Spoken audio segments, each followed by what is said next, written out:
final. Tem aqui uma passagem bíblica, irmão Paulo, Apocalipse, capítulo 20, 20 ou 19, que fala sobre o juízo. Eu vou ler rapidamente, irmão Paulo, me perdoa, tá? Porque aqui tem que ser tudo na base da Bíblia, rapaz, sabe? Porque senão é fogo. Aqui, ó, capítulo 20, versículo 11. Eu vou ler rapidamente aqui, irmãos, porque isso aqui é esclarecedor, tá?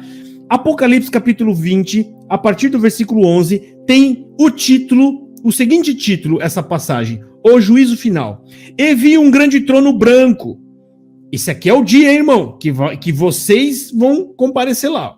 E o que estava sentado sobre ele, de cuja presença fugiu a terra e o céu, é Jesus, e não se achou lugar para eles. E vi os mortos, grandes e pequenos, que estavam diante do trono, e abriram-se os livros. Ó, aqui ele fala no plural, são vários livros. E abriu-se outro livro, no singular, tá? Que é o da vida. E os mortos foram julgados pelas coisas que estavam escritas nos livros, segundo as suas obras. Quem é os mortos que ele está falando aqui? Está todo mundo vivo naquela hora, vivo materialmente. Os mortos é todos que não creram em Jesus. Ele falou, os mortos. Quem é os mortos? Os mortos para Deus. Gente que Deus não considera vivos. E está falando aqui, ó, e os mortos foram julgados pelas coisas que estavam escritas nos livros segundo as suas obras. Mas quando eles lêem aqui, irmão, eles acham que naquele dia vai ter um julgamento. O julgamento assim, Paulo, igual o nosso da terra. Ele acha que vai ter um juiz, o promotor que vai estar julgando, que vai estar acusando, e vai ter um advogado. E aí vai pesar as boas e as más obras.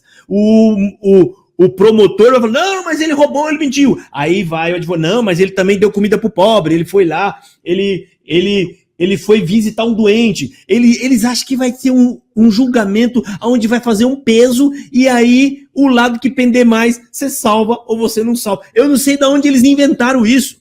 Aqui, meu querido, é uma audiência de decretação de sentença. Aqui já tá feita a decisão. Tá? Isso aqui é um acórdão para falar na justiça de hoje. O juiz chama lá as partes e pumba, decreta a sentença. Agora olha só.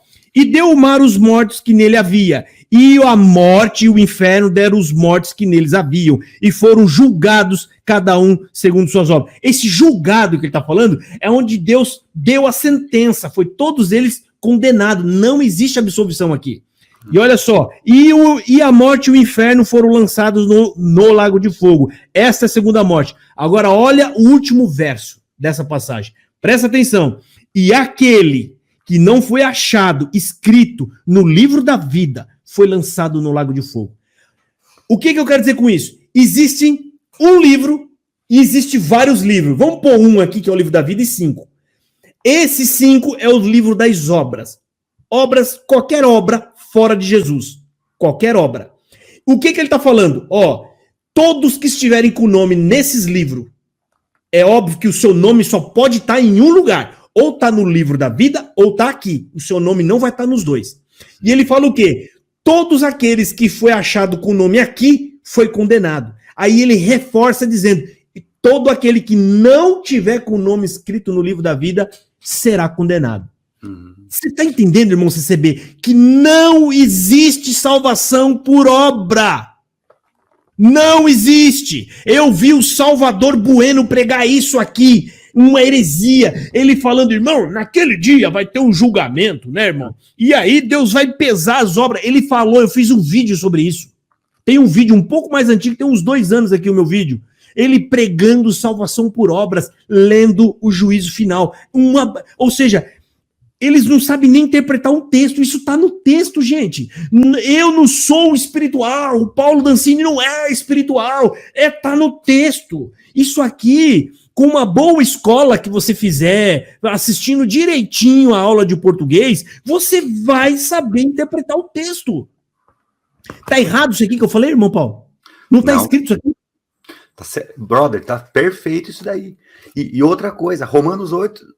É tão claro, né, Josafá, que corrobora o que você está falando. Já não resta condenação para os que estão em Cristo Jesus. Não tem julgamento para quem está com o nome no livro da vida, aceitou Jesus como Salvador pela fé. Não tem julgamento para essas pessoas. Eles vão se manter em Cristo até o final e vão ser salvos, né?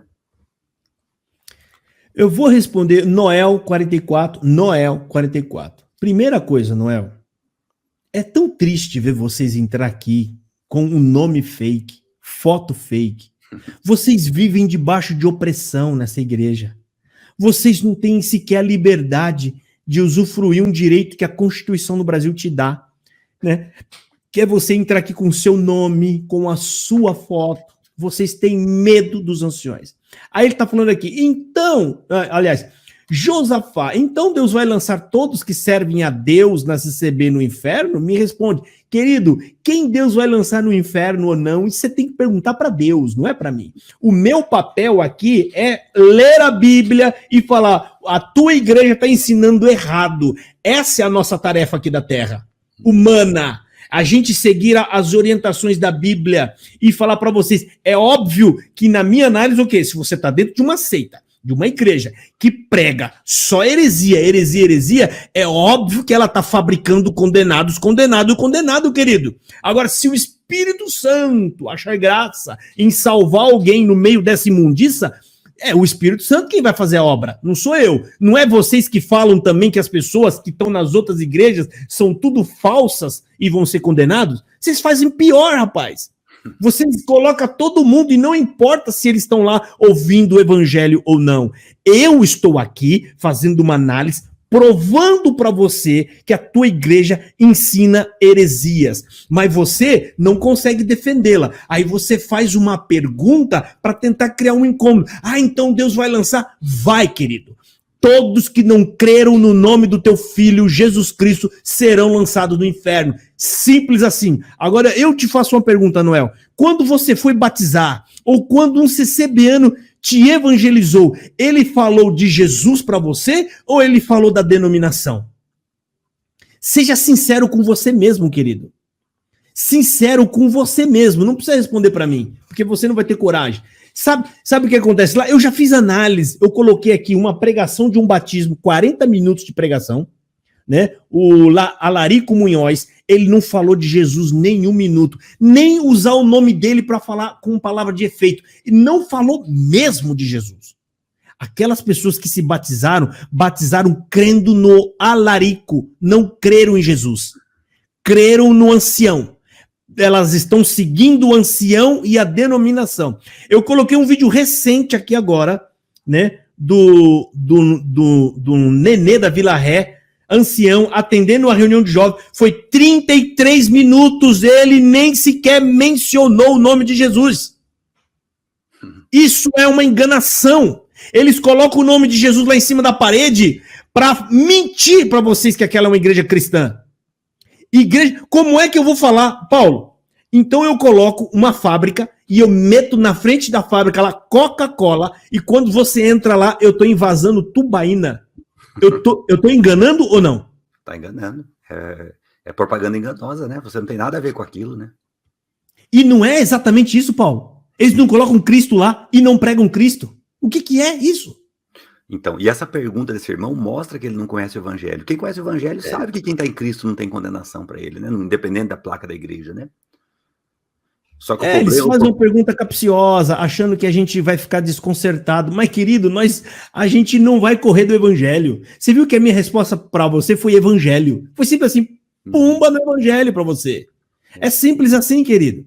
Entendeu? Então vocês estão dentro de uma falsa denominação. Eles colocam o nome de Jesus na parede, mas não falam de Jesus, não pregam Jesus. As pessoas creem em homens e as pessoas seguem homens. E é lógico que essas pessoas serão condenadas pelo simples fato de não creram em Jesus. Paulo, a palavra de Deus não fala que a fé vem pelo ouvir da palavra de Deus? Sim, é o instrumento que Deus toma. Deus poderia entrar em todos os corações dos 7 bilhões de pessoas e converter todo mundo, mas não. Romanos 10:17, né? Ou 1:16, é o poder do evangelho. O poder de Deus para a salvação é o evangelho. Então Deus tomou esse meio, o que nós sempre falamos, nós pregamos o evangelho, Deus administra resultados, né? Nós não sabemos quem vai converter ou não, mas qual que é a missão? É pregar o evangelho expositivo, explicar para a pessoa cada pedacinho do evangelho, né, Josafá? Desde a depravação até o quanto nós precisamos de Jesus. E quem vai crer ou não, aí sim é a obra exclusiva do Espírito Santo, né? Eles são tão idólatras, Paulo. Eles estão fabricando isso para vender. Sabe por que eles fabricam? Porque o povo compra. Eles sabem que o povo compra. Isso aqui, Noel, não foi eu que fiz, não. Tá? Isso aqui foi comprado no Mercado Livre e foi enviado. Isso aqui é a prova materializada da idolatria, porque a idolatria, ela vai evoluindo, aí ela começa a sair pelos membros. Os membros é isso aqui, quando começa a construir coisas. Isso aqui, amigo, é a prova. Agora vai um CCBano, né, fabricar a imagem de Jesus Cristo. Eles ficam apavorados. Eles não gostam, eles falam que é idolatria, mas isso aqui, não é idolatria, não. Isso aqui não é idolatria, não. Isso é só uma imagem, é uma maquete. Não, querido, isso aqui na Bíblia chama imagem de escultura. Isso aqui foi lapidado para fazer. Tá? Isso aqui foi lapidado. Então a Bíblia chama isso aqui de imagem de escultura. É isso aqui, que a CCB coloca no coração das pessoas, querido. Aí vem me falar, então lá eles vão ser condenados. Responde essa pergunta, né? A mesma para você. Então quer dizer, Noel, que todos que estão na Umbanda, na Quimbanda, naquelas tribos lá da África, eles estão condenados? Responde entre você mesmo aí e você vai achar a resposta para CCB, porque é a mesma coisa. É misticismo da mesma forma, não muda absolutamente nada. Entendeu? Não é isso, Paulo? Isso, e tem um negócio perigoso nisso aí, Josafá. Eu vou falar aqui, 2 textos bíblicos, que é 2 Coríntios 11, que fala dos falsos mestres, né? Qual a representação da Idade Média? Veio essas pinturas que o diabo tem chifre, rabo? Não. O diabo ele vem transfigurado em anjo de luz. Então está escrito aqui em 2 Coríntios capítulo 11 que ele vai fazer sinais, prodígios, junto com 13 de Apocalipse. E o assustador, Josafá, é que em 2 Tessalonicenses, lá que fala do anticristo, também no capítulo 2, verso 4, fala que ele vai levantar contra Deus, vai querer se sentar no lugar de Deus. Então, isso não é uma pessoa só, isso é o poder do anticristo que está na Terra. O que quer dizer isso? Qualquer pessoa, instituição, governo, que tira o poder do evangelho e se coloca no lugar do evangelho, como se ele fosse o evangelho, ele está tomando a posição do anticristo, ele está lutando pro lado do anticristo. Não sei se você concorda, porque não é só lutar contra, anticristo não é só contra, é usurpar o lugar de Cristo também. Bom, eu tiro o evangelho, tiro Cristo, tiro a obra da cruz e coloco eu, minha instituição, meus uso e costume, a minha orquestra. Isso é terrível, Josafá. Isso vai condenar muitas pessoas.